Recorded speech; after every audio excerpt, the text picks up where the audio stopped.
Yay! Chibi Vegeta! We've gotten quite a few Chibi Gokus now, but Chibi Vegeta, this is a first and second in the Dragon Ball Daima wave of figures from Figuarts. Tamashii Nation showed off more Daima goodness at their annual Tamashii Nation 2024 event in Tokyo, revealing a Super Saiyan Mini Goku, as well as the trio Glorio, Kaioshin-sama, and Pigtails Princess Girl.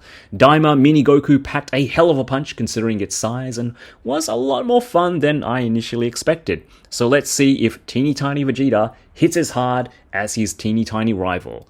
S.H.Figuarts Dragon Ball Daima Mini Vegeta. Let's go. So I think Vegeta feels a lot like Chaozu from the Cell Saga TN and Chaozu 2-pack, which isn't a bad thing, but compared to Goku, he does feel a little bit more simplistic. I mean, I guess that's the nature of Vegeta's design, and he still has better ankles than the 2.0 Vegetas, but we are missing some points of articulation, mainly in his shoulders. We still get a mix of hard and soft plastics, which is great. I mean, I would have liked the same treatment for the Kaiju number 8 line, but hey, what can you do? The crotch piece is a softer plastic, which does allow for better range for the legs, especially kicking up and down, but we'll get into that a little bit later. But everything else is your traditional hard plastic. Not too much in terms of paint apps, except for the yellow parts on Vegeta's armor and boots. It's simple, clean, and the simplicity makes for a pretty streamlined figure. The proportions are appropriate to the scale they're going for. He looks fantastic with Mini Goku, and even better with his adult self. There's just something really satisfying and fun about having both chibi versions and adult versions of Goku and Vegeta like this. End of GT or Kid Prince Vegeta custom, anyone? The head sculpts are cute and adorable. Yes, I said head sculpts, because we also get a windswept in-action head sculpt as well, packed in with Vegeta, just like Mini Goku. We get 4 options with Vegeta, including your neutral stern look, 2 Action Man, the greatest hero of them all, teeth, grit, and open mouth shout faces, and of course my personal favorite, the Vegeta cocky smirk. Nothing flashy here, just clean, simple head sculpts and face places that do the job. Alright, so let's take a look at Vegeta's articulation, and look at how tiny he is! I just had to fill in that empty space with Goku and Vegeta on the side here, but yeah, in terms of the way he moves, I guess his articulation points, it's kind of similar to Chaozu. His arms anyway. So yeah, starting off with his head, Vegeta looks up really good. You know, because he's short and tiny, and he probably needs to look up at a lot of his enemies who are probably taller than him. He looks down pretty good as well. And you got some really good side-to-side tilt and left and right rotation. This neck piece here is connected to the base of his body. It's like one piece, the neck and the base of his like chest there. So that gives you a lot of that movement. Still got that standard, you know, dumbbell ball peg going up into his head. But yeah, most of that movement is from that neck joint right there. So here is where Vegeta kind of lacks a little bit of articulation in terms of, you know, his arms. He's not as complicated, a little bit simpler than Goku. He doesn't have butterfly joints. It is basically just a solid arm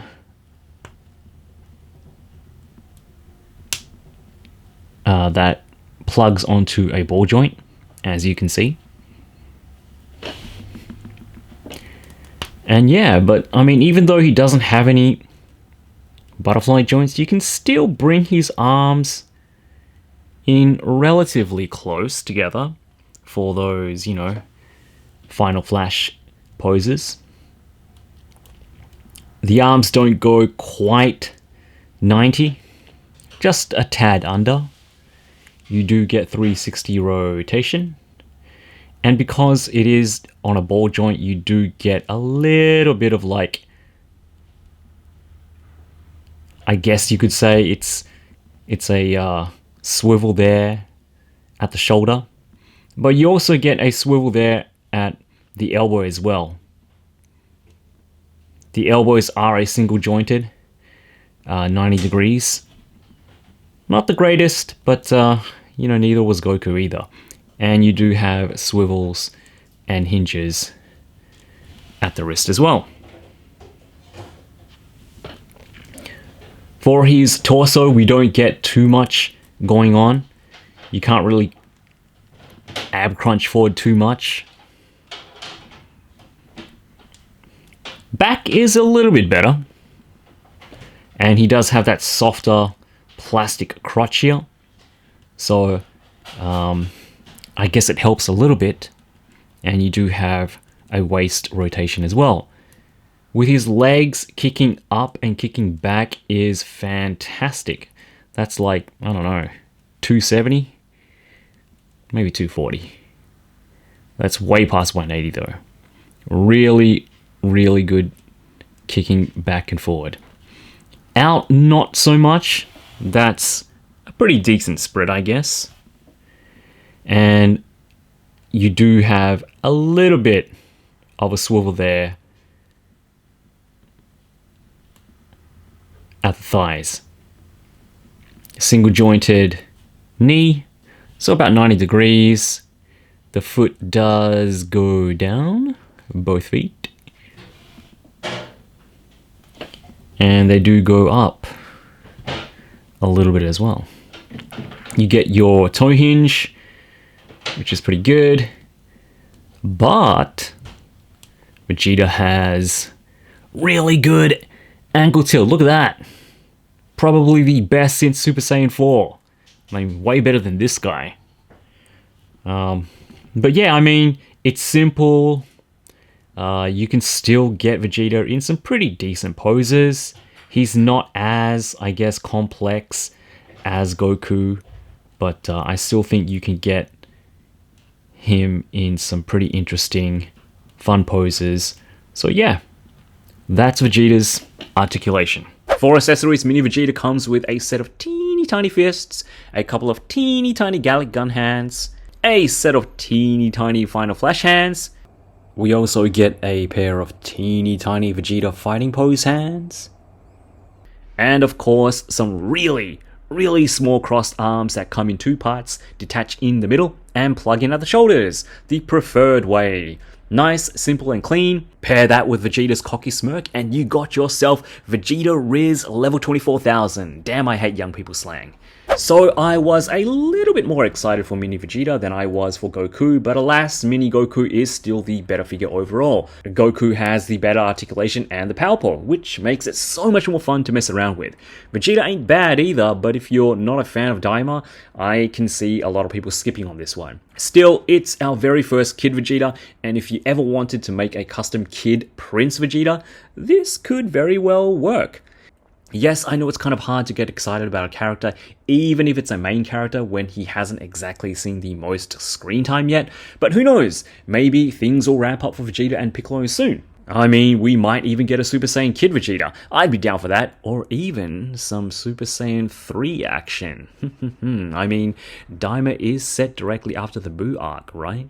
So if you're a Daima fan, you probably already have this one, but if you love Dragon Ball in general, give it a go. It's cute, it's fun, and these little guys look great with their adult counterparts. And before we head out today, today's IG inspiration is figure.pursuit. I've never seen a shot of the Figuarts legendary Super Saiyan so beautiful, so majestic than what figure.pursuit has captured with his work. He's got his own distinctive style that's a mix of simplicity and mastery.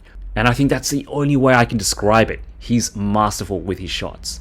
It's ridiculous that this guy doesn't have more followers, so make sure you go and show him some love and tell him I sent you. Alright guys, make sure you're subscribed if you haven't already and drop us a like if you enjoy the review. I shall be back with either GT Trunks or King Cold, whichever one I get to first. So be on the lookout. Remember to do your push-ups and as always, Yoroshiku!